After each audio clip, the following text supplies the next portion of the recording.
Welcome back, ladies and gentlemen, for the second session of the Women in Data Science at Dhahran workshop. We will commence this session with our speaker coming from my alma mater, Professor Xiangliang Zhang.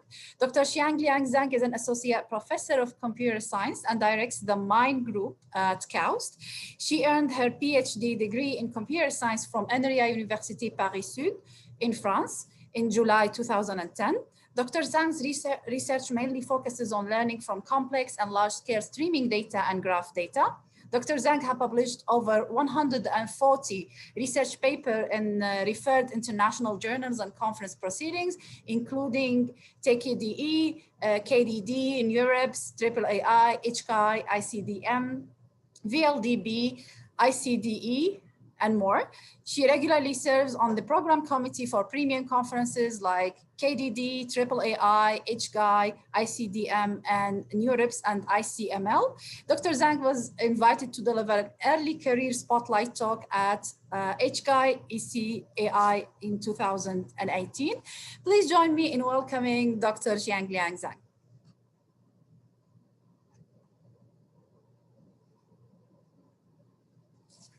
Mute myself. Can you hear me? Yes, we do. Okay.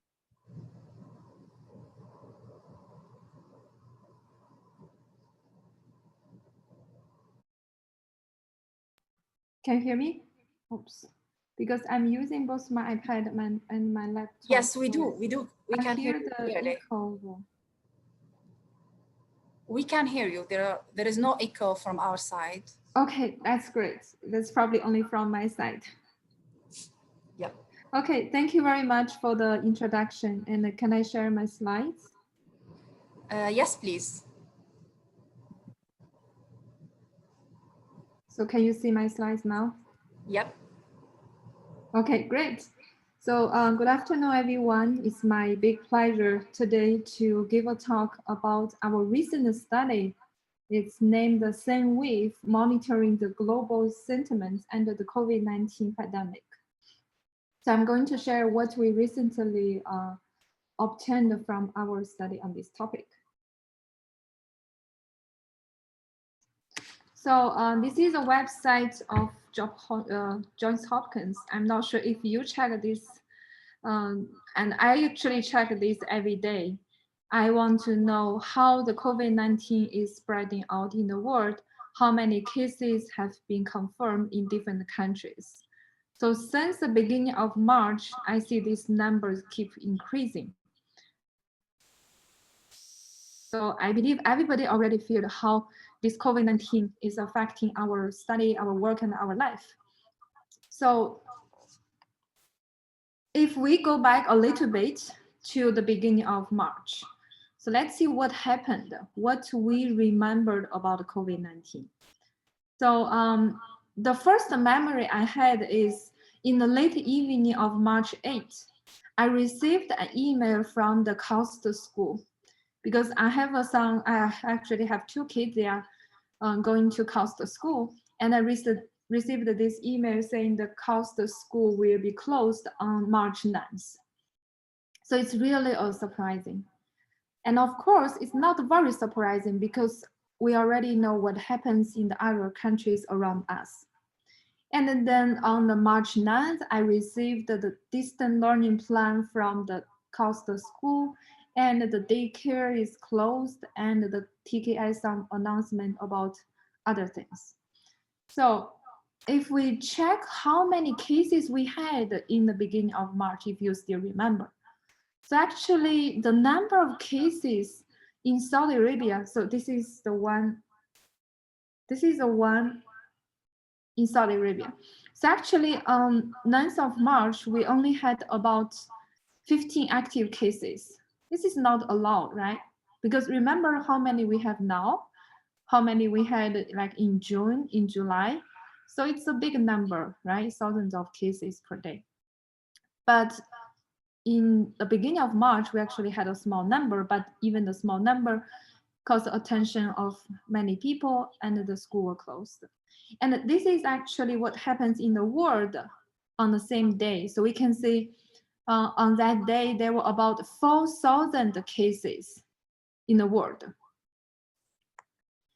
And if we see the daily cases increased in the last several months, you can see the 4,000 cases in the beginning of March was actually very few comparing to what we have now. That's already more than 300,000, the daily cases.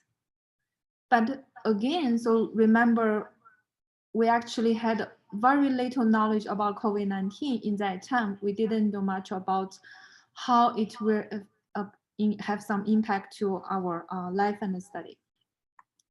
And this is a comparison between the confirmed cases, the recovered cases, and the total cases in Saudi Arabia.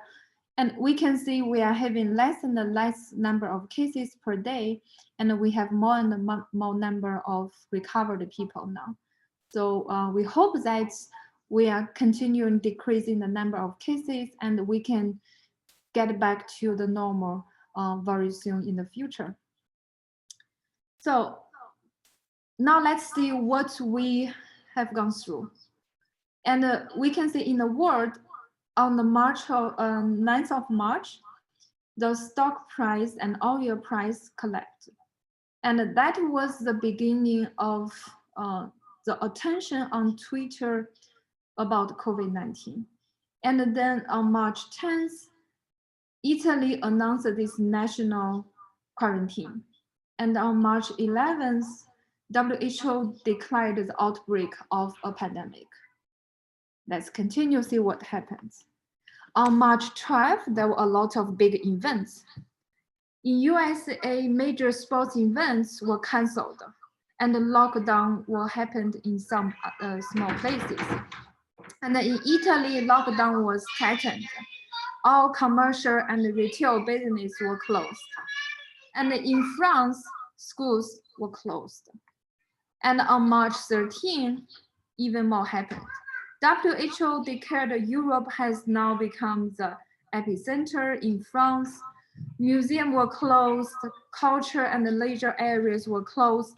In Spain, a state of alarm and national lockdown were imposed. And in UK, herd immunity was considered, and it caused a lot of discussion about that. In US, national state of emergency was called, and the president was tested. In Canada, PSWave tested positive. And in Saudi Arabia, it happened a little bit later than what happens in the world, these big events. On March 16th, the shopping malls and the restaurants and the shops were closed. On March 21st, domestic flight was suspended and entry to the two holy cities was suspended. On March 24th, the national-wide curfew started. So this is what we had in March. And we have gone through a lot of big events. And I'm not sure what you remembered about your feeling at that time. So for myself, I look at these websites, I look at different curves, and I talk to my friends, my colleagues, and because the kids were staying at home, and I have to continue my teaching, my research, and I have to continue my meeting with my collaborator and my students. So probably you can think about what kind of feelings me and my other people may have. And I actually felt a little bit anxious, but of course I'm still optimistic. I was hoping that probably in summer everything will be fine, but probably not. And of course, sometimes I feel angry and I feel sad, and actually maybe it's too complicated to describe all what I'm feeling because I have to handle too many things. And I'm not sure if you feel the similar ways as what I was doing. And actually it's a very hard time, I believe. And so I had this, because I was having these very complicated feelings, then I wanted to understand how the other people were feeling. And when I can find out, so I can talk to my friends, but it's only a small number of people. So an idea came to my mind is I want to understand how people are feeling, how people are sharing their feeling on social media. So we know Twitter is a very popular social media platform. So every day there could be like 500 million tweets posted there. And of course, when COVID-19 started, and people may have a lot of discussion on social media, on Twitter.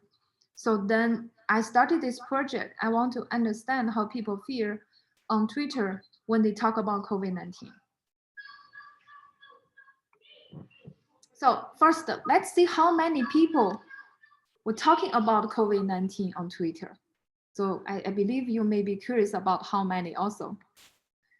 So this is the figure. I show the normalized curve. So let me first explain these numbers here. So what we did is we did data crawling about COVID-19 relevant tweets. We use keywords like COVID-19, coronavirus, and some keywords in Arabic about the same meanings. And we searched these keywords on Twitter, and then we collected the tweets relevant about this concept, about this COVID-19.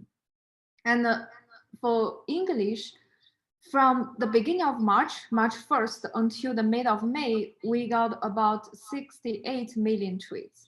And we got 21 million in Spanish, 8 million in Arabic, about 5 million in French, and 2.7 million in Italian.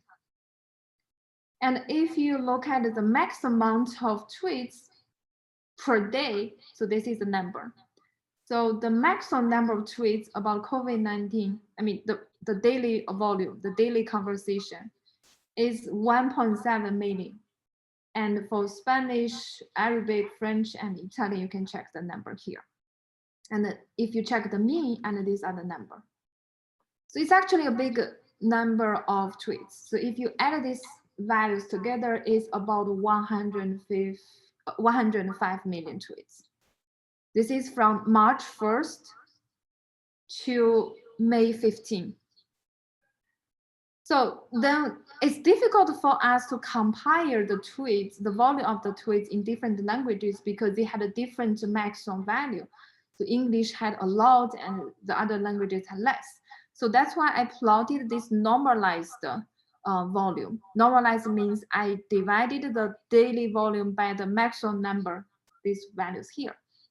So then very surprisingly, what I found is on March 12th and March 13th, the English, the English, Spanish, French, and Italian tweets reached the peak. The discussion caused a huge amount of attention. And if we check what happened, as I listed before for the big events, you can see in Italy, Spain, and France, the national lockdown or the closure of the leisure area were announced, and in UK, herd immunity was considered, and in US, a national state emergency was announced. So that's why in these languages, the discussion reached the peak on these 2 days. And in Arabic, the peak reached on March 21. It's like about 1 week later than the peak happened in the other languages. So we investigated why, and we found that there was a king's speech, and the announcement of the entry to the two holy city was suspended.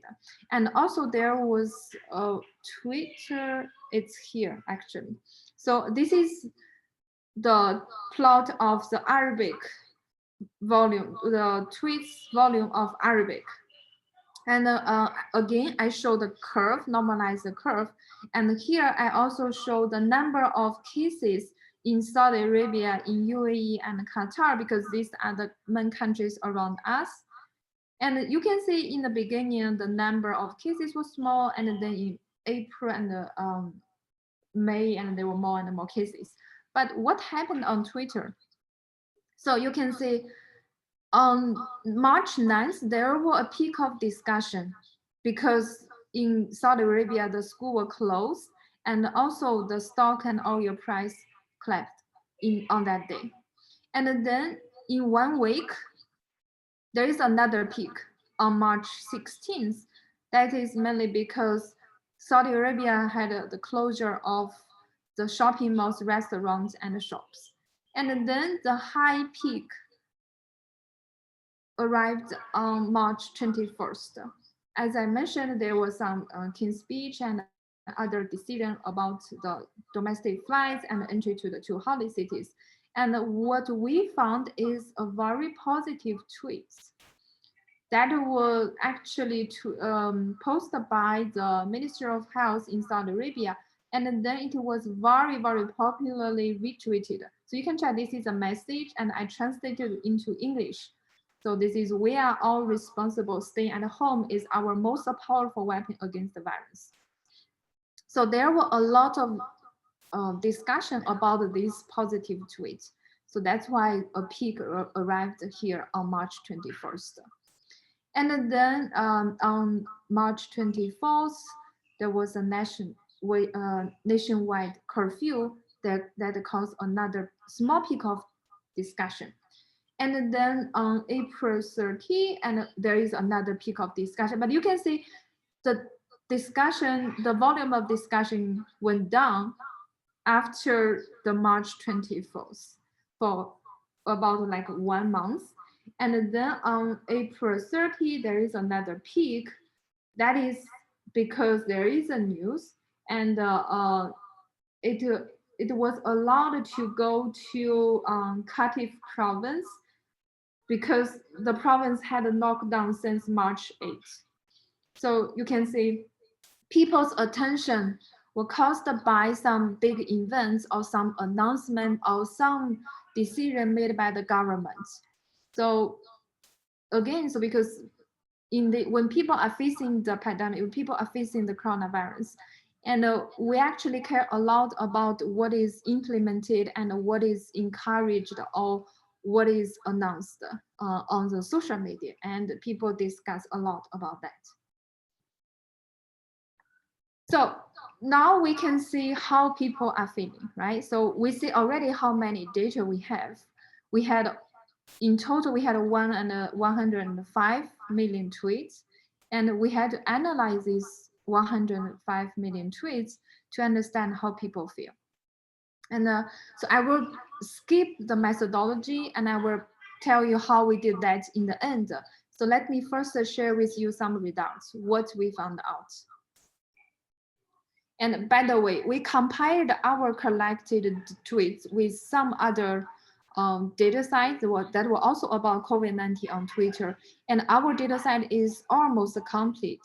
We collected almost all the tweets talking about COVID-19 in English and French and these languages. And so first, let me present the sentiment results in English tweets, because English was the most popular language we found on the Twitter. And we represent the sentiment results in different category by color. So we use this orange or yellow to indicate some positive sentiment. For example, we use orange to indicate optimistic, and this light orange for thankful, and the yellow for this empathetic. And then joking is actually a complicated feeling. Because people can make good jokes, people can make bad jokes about the virus and about the different things. So that's why we use a pink color. And then we had the blue color indicating some negative feeling like pessimistic. And we use this golden color to represent anxious, then brown color for sad, red color for annoyed, and the black color for denial. So then for every day, actually we have like 1 million or hundred of thousands of tweets. We classify this big number of tweets into these different categories, and then we indicated the portion of the sentiments in different color. So if we check this color, right? So we can first see in the beginning of March, the positive sentiments took less portion. And then you can see the portion of the positive sentiments increased and then reach a quite high value here. And the pink one indicating the joking, we had a large portion here. And then we had a smaller and a smaller portion. And then for the other feelings, for the other sentiments, we had this different portion evolving over time. So this is just a demonstration about the sentiment evolving from March 1st to the mid of May. And it's not that easy to find out if there are kind of significant changes about the sentiment. So then the figure on the right demonstrates this significant sentiment. Significant means this kind of feeling were very strong in these days, stronger than other days. So we can see in the beginning of March, in the first 2 weeks of March, actually people made a lot of jokes. We have this pink color indicating this joking, right? And we also have anxious here because people were anxious about the lockdown and maybe the impact of COVID-19 to their job, right? Because some people may lose their job and they had to stay at home and they had some difficulties for living. And of course, there are some annoyed and also some pessimistic. So overall, in the first 2 weeks, people had strong feelings about what they are facing. And then after a while, for example, there was some lockdown and some policy were running, and then people kind of like cool down about their feeling. And then for some days, and they may have these strong feelings, annoyed and sad. We can look at next slide and to understand better what happened. So we already discussed what is the mixture feeling in the beginning, joking, anxious. And there is a very interesting, strong feeling of annoyed and denial on March 20th. And you can see the annoyed sentiment is mainly caused by US COVID-19 deaths to rise to 40,000. And the denial was for some conspiracy theory of the coronavirus source. And there was some side sentiments here.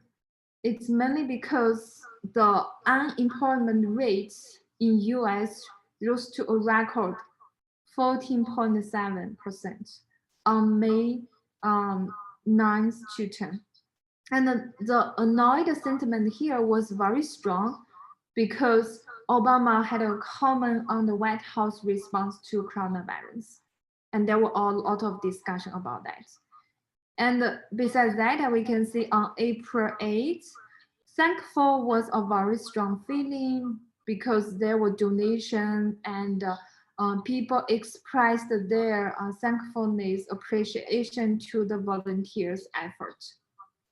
And on March 22, there was a strong feeling of empathetic. It is because there was a National Day of Prayer and Action in response to coronavirus pandemic. So from this analysis, we can see how people express their feeling over days. And this is for English tweets. We can look at the results for the other languages. So this is what we have from the Spanish tweets. Similarly, in the beginning 2 weeks of March, there were a lot of jokes and also the strong feeling of pessimistic.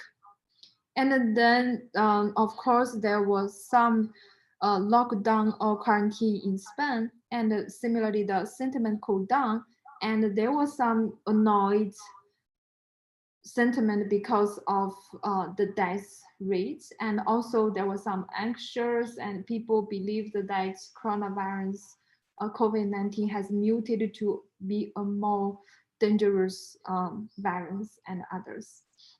So this is Spanish, and we can look at French. Similarly, a lot of jokes, and people were annoyed, and then they had anxious, and they had some pessimistic. And then Italian, similarly, some jokes, annoyed, and then some anxious and sad in the middle. And this is the Arabic tweet. And what we found is the sentiment results in Arabic tweets is very different from the result we had from other languages. So let's look at what we have here. So this figure shows clearly there is a sudden increase of positive in Arabic. And we want to understand why. And also we want to show the significant feelings. So as what we can see here. And we can go to the next slide. I'm going to zoom into the right figure and see some detailed analysis. So in the first 2 weeks, it's different from the other language because the other language had a lot of joking. So in Arabic, there was some joking sentiment, but not as many as what we found in other languages. And we had a lot of days, people showed a strong feeling of anxious, as you can see here.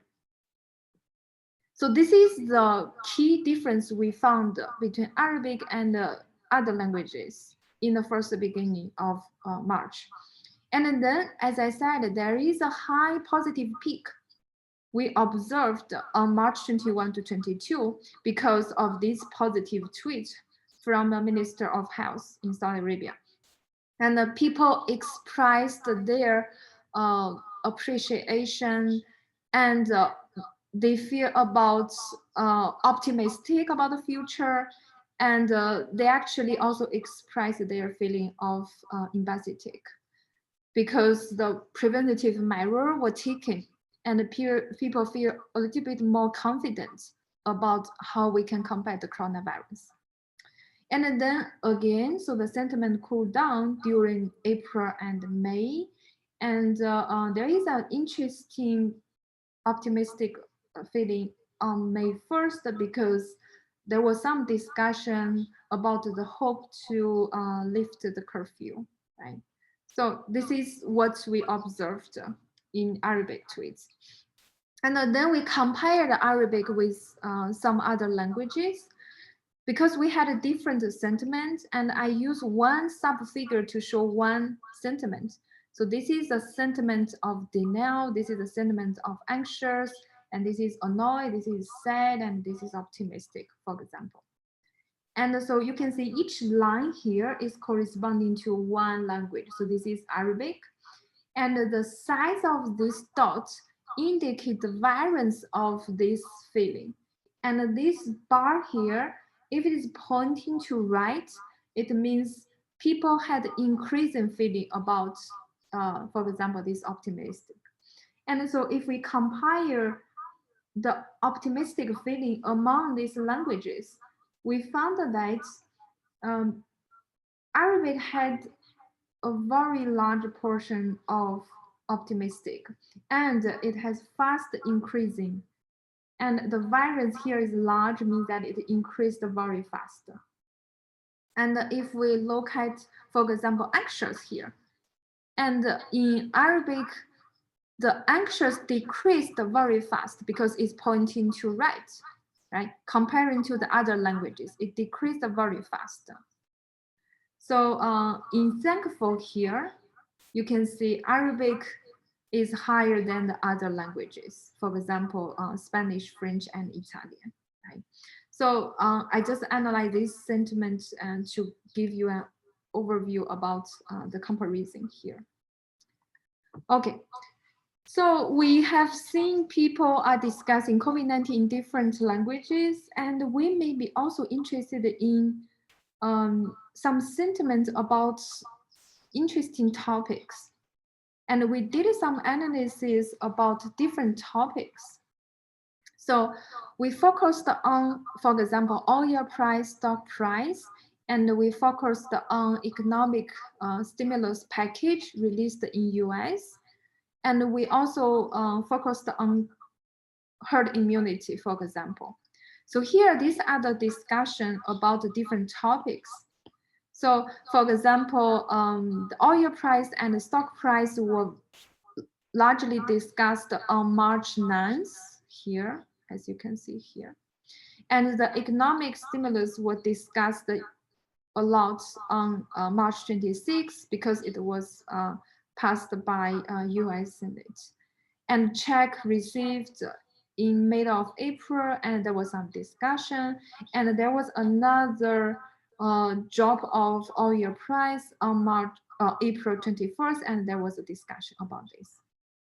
And about herd immunity, it was initially planned in UK on March 13, and it reached a lot of discussion here. And then there was some remaining discussion, but not as many as that was discussed in the mid of March.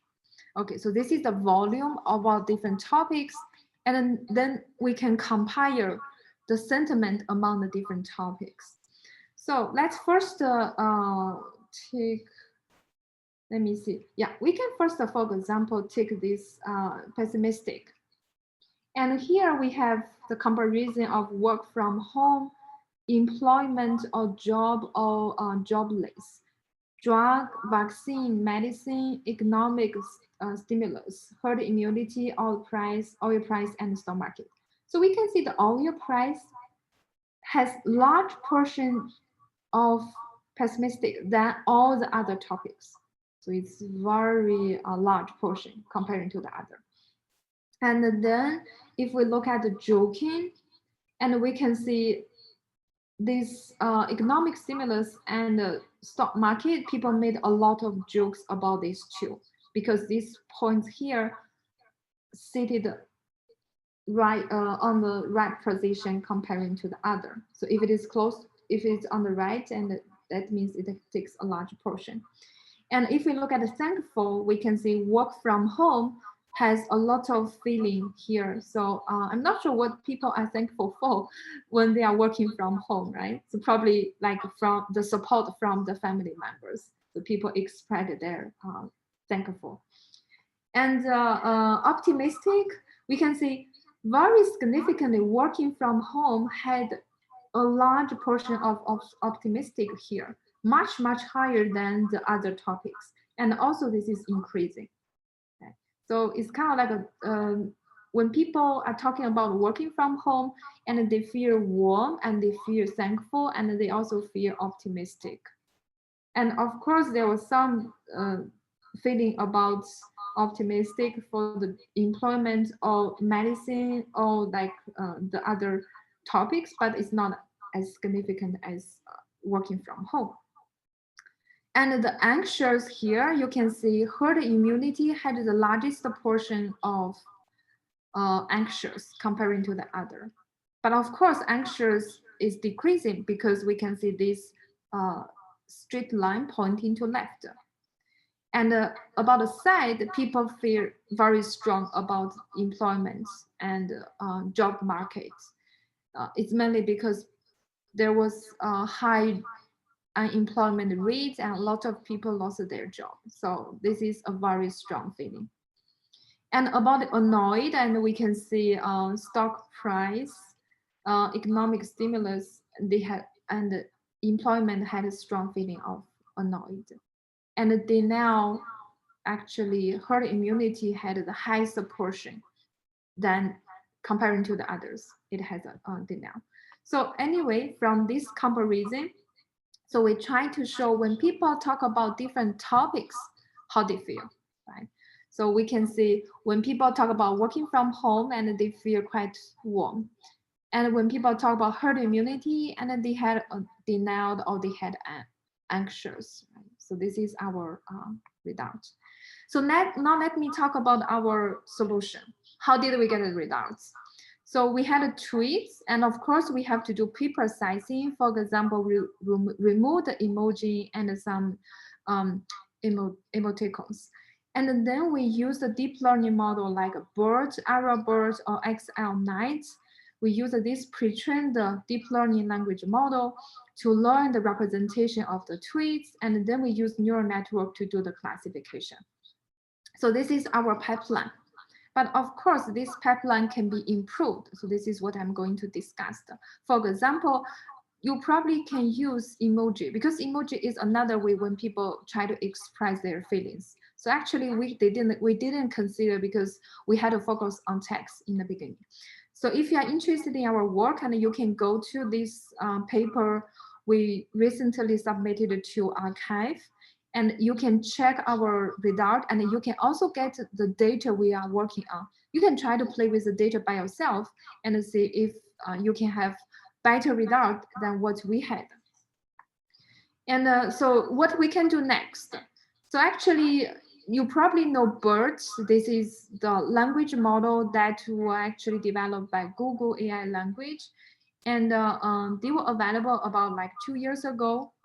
And the model had a best performance on many NLP tasks. And it was trained on about 3 billion words, and the model is available here. So actually, I want to mention the ArrowBERT here.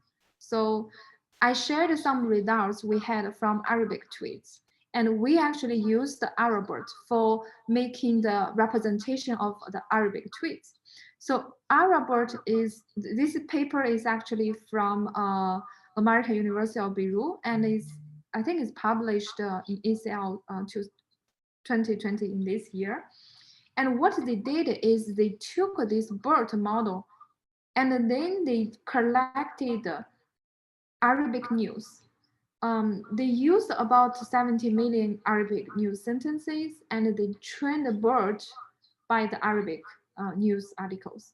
And you can also find the code here, because my student also used this ArrowBERT for our study. So this is what I want to share you, and this is what I also want to encourage you to do. And we also evaluated what we did on the data we have. So actually we collected data, and we used the crowdsourcing to do the data annotation to make sure our model is correct. And our model in English, right, for classifying the English tweets had accuracy about 0.85, and about in Arabic 0.9 is higher than what we have in English. And in Spanish, it's not very good. In French and Italy, it's also not very good. And so if we look at this model performance in different categories, so we can see for sad and for annoyed, and we didn't have very good performance in these categories. So what I'm saying is actually, we should focus on how to improve the understanding of tweets for the sentiment analysis, for English, for Arabic, and also for other languages.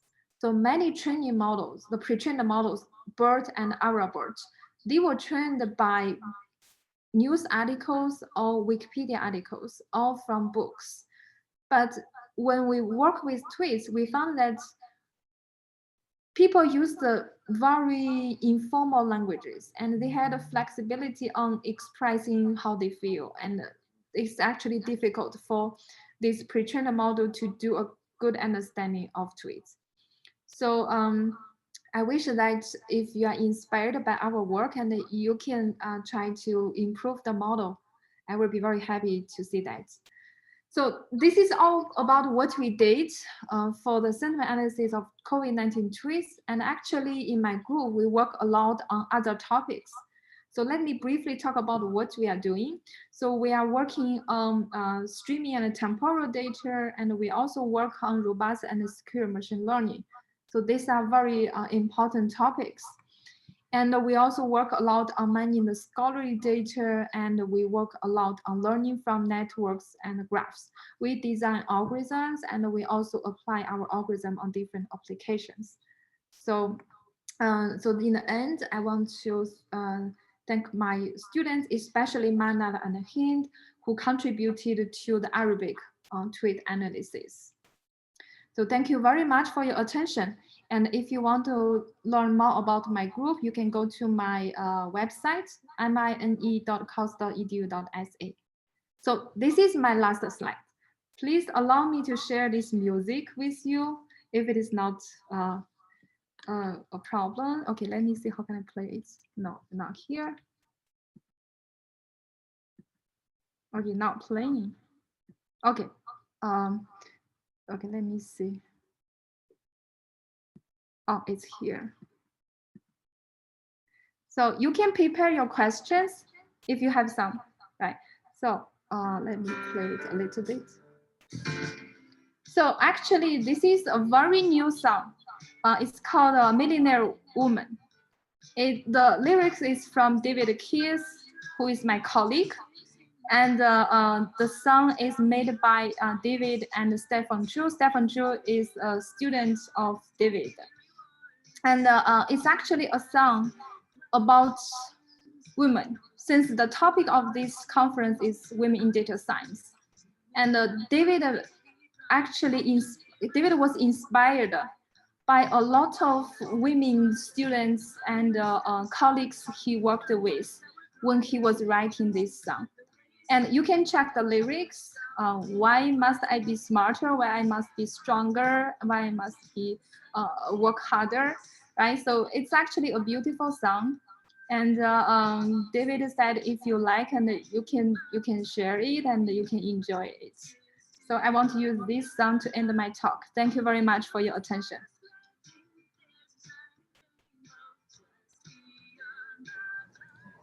Thank you very much, Dr. Xiangliang Zhang, for the very inspiring talk and also the sweet touch at the end with the music. It is evident that such approaches that you have discussed in your talk regarding sentiment analysis can be very crucial for policymakers, and can provide some very useful insight for them in terms of crowd management, especially at the time of the pandemic, with the aim for shaping the new normal and making people stay safe, comfortable, or even thrive in the 1.5 meter economy. We have two questions. The first one is by Noura Toureif, who's a PhD student at KFUPM. Hello. Hi. I would like to thank you for this very interesting research. I have two questions, if I may. First, the process of crawling the tweets, how you can make sure that all the tweets are relevant, because you know that people use a popular hashtag for advertisement. So this is my first question. My second question, do you think that combining time series data with user-generated content will benefit the prediction system? For example, combining historical price, oil or for stock with the tweets of traders, for example. Do you think that will benefit the prediction system? And that's it. Thank you very much. Thank you, Nora. So let me first answer the question about the quality of tweets we collected. So as I mentioned, we use some keywords. Actually, it's not only for matching the hashtag, because we know some people just use coronavirus or some other relevant words as hashtag and want to boost their tweets. So we use these keywords to match the main content of the tweets, to make sure that we are collecting the most of the tweets about COVID-19. And we did find that there are some tweets, for example, there was an online course, they sent their advertisements saying, oh, we have this online course and you can click this link, and then they use some coronavirus tag there. So we did find that, but actually this is only a small part. And this also give us a very good question. How can we detect these spams or these meaningless tweets? So we actually found this, but it's not allowed. It's a small portion. But the key question is how can we detect that? That's a very important research problem also for us. And then the second question is how can we use this social media information to help the prediction of, for example, the stock market or the oil price and maybe others. I think it's definitely doable. It will provide some information. I know some people are already, they have already used this social media information for their policy making, decision making, investment decision, and others. So the key problem is how can we extract the most useful information? So this is quite important. I see people were using very simple model, do some analysis, positive, negative, neutral, and this is actually not enough. Even for us, we use the 9 or 11 different categories, but it still is not enough. So it will be necessary to first have a good set of data, and then the data are very well annotated or labeled, and then the model trying to understanding the tweets should be also good.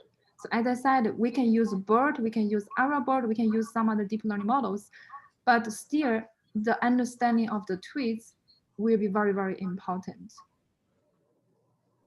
Thank you. Thank you. We have Wad Naif. May I ask you to unmute? Please introduce yourself. Yes, thank you for the great talk.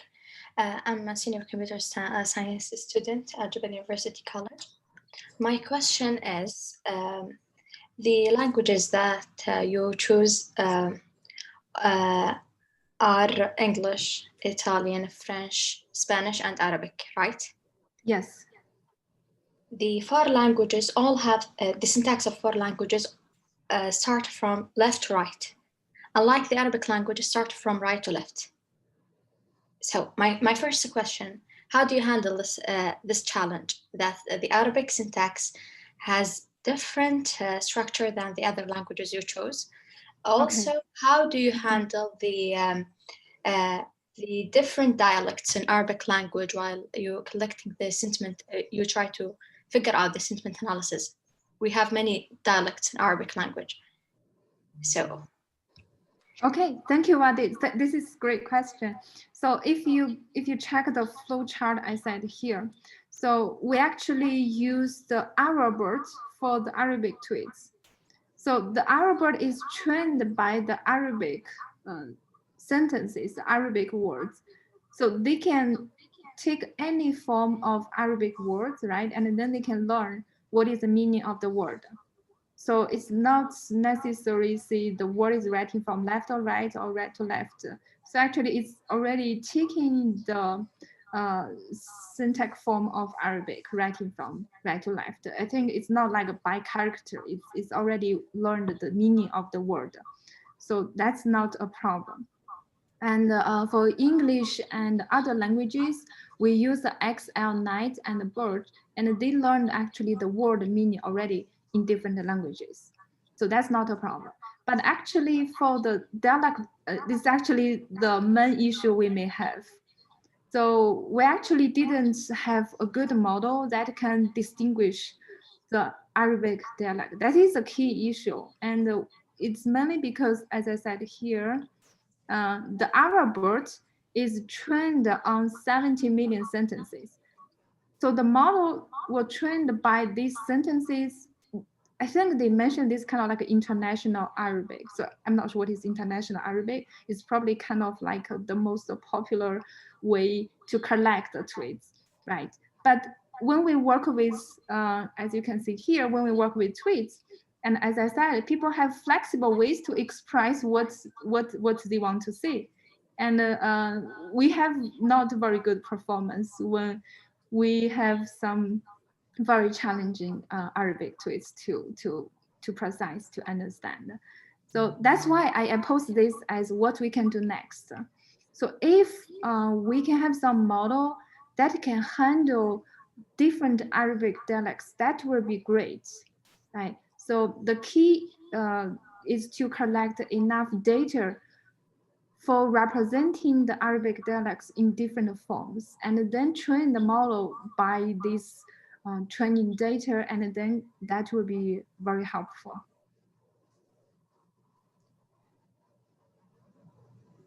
Okay, we have one more question from Ahlam Budaliwa.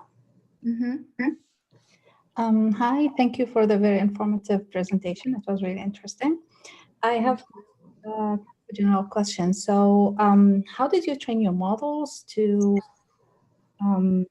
take into consideration the differences between the languages when it comes to meaning? So what can be, for example, funny in one language can be offensive in the other, right? So if you translate everything into one language and then apply them all in the same way, the meaning can be lost in translation. So how did you manage to make your models pay attention to those details in different languages? Okay, so I think it's here. I have to share the flow chart here. Okay. Right, so this flow chart in the middle here, right? In the middle, we have this birds, Arab bird XL night. So these are the pre-trained model. So what is called pre-trained model is this model have been trained by different languages. So the model has the capability to understand the word in different languages. So for example, boy, this is boy, right, in English, and garçon is a French word of boy. So if you give if you give boy to the model can understand, oh, this is the boy, the word meaning of boy. And if you give garçon, and the model can understand this is a French word, because the word already learned the meaning of these different words in the different languages. Yeah, but also the literal translation of the words can have different meanings, or it implies different emotions, even though it's the same word. If you know what I mean, like in different cultures, they use the same words. Yeah, of course, that's yeah, that's an issue, right? So there are synonyms and there are words in the same form but have different meanings in different languages, definitely. But as I said, the model was trained by a group of French words, and the model was trained by a group of English. So when the model is trained by this group of sentences, words in the same language, so the model can recognize the words in this language. They understand it's not from another language.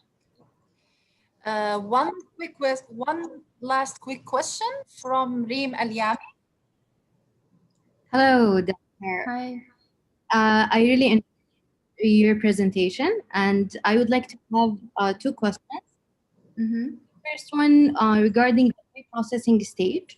Since you are working on sentiment, I can see that you removed emojis, and I'm sure you are familiar, for example, with deep emoji work that was done by MIT, where they proved that actually having the emoji can have a richer representation.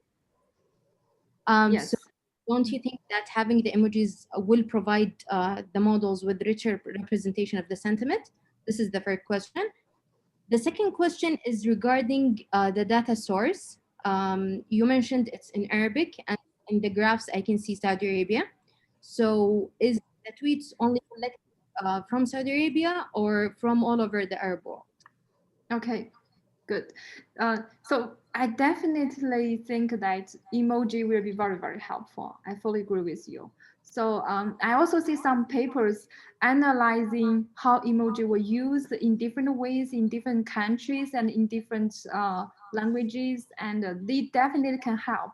But because we will not be able to handle this when we were working on the sentiment analysis, we had text and then we had this model, and we want to get the first-hand results. So definitely we should consider emoji. So if you are interested in this work, and you can work on it, and you can see if you can have better accuracy than us. And for the second question, what was it?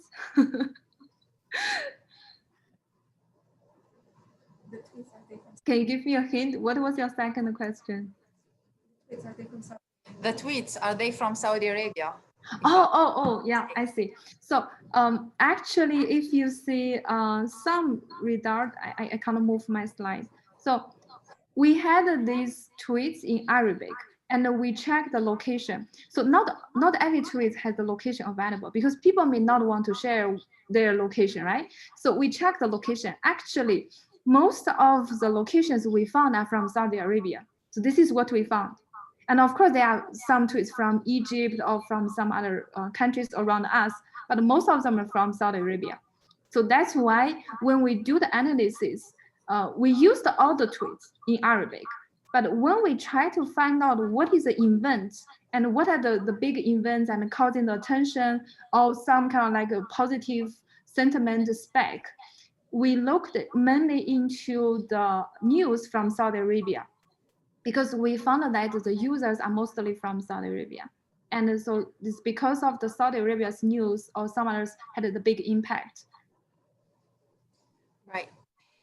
Thank you very much, Dr. Xiang Liangzhang, the interesting talk and for sharing your expertise and having this kind of nice discussion with the audience. Thank you again. And Thank we wish you. to see you